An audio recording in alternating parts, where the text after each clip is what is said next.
छठ उठाई एही से रउरा के बोलाई अपना ला नया साड़ी पियरी रउरा ला की नाई सब गीतिया गावत चली भर डगार में पिया छठ करे जाई भी नई हार में सभी आवत घरे तू करबा का सहार में पिया छठ करे जाई भी नई हार में पहिले पहिले छठ उठैनी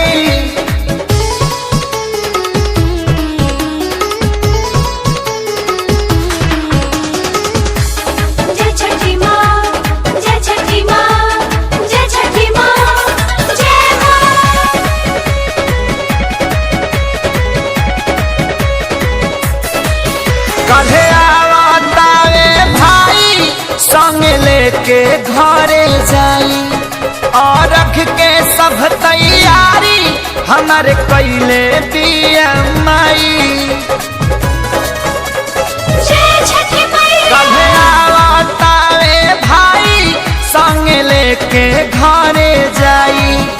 और रख के सब तैयारी हमारे कैले बिया माई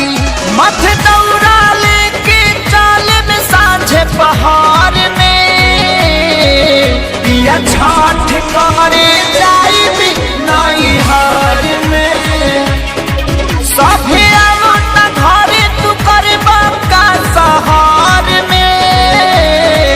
पिया छठ करे जाई भी नई हार में पहिले पहिले छठ उठैनी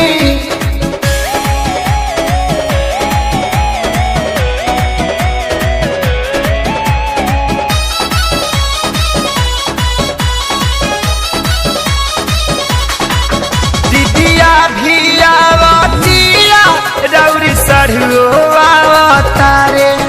नई हरे में दीदी के संगे जीजाजी छठ कर तारे दीदियों भी आवतिया रौरी सढ़ुओ तारे नई हरे में दीदी के संगे जीजाजी छठ कर तारे तन मुखिया पतननी कोसी भारत घर में पिया छठ करे जाई भी नई हार में सभी आवत घरे तू करबा का सहार में पिया छठ करे जाई भी नई हार में पहिले पहिले छठ उठैनी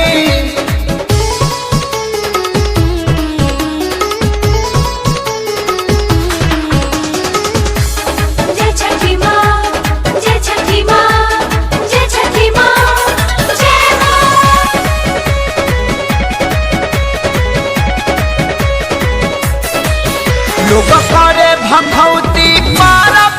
हमहु भखले बानी करब सोनू शंकर पवन खेसारी अपू के दुख छठी मैया हरब लोग करे भखौती पारब हमहु भखले बानी करब सोनू शंकर पवन खेसारी अपू के दुख छठी मैया हारा मटर पागे नमाई चालू मामा हार में पिया छठ करी जाई भी नई हार में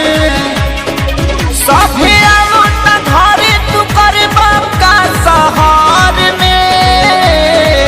पिया छठ करी जाई भी नई हार में पहिले पहिले छठ उठैनी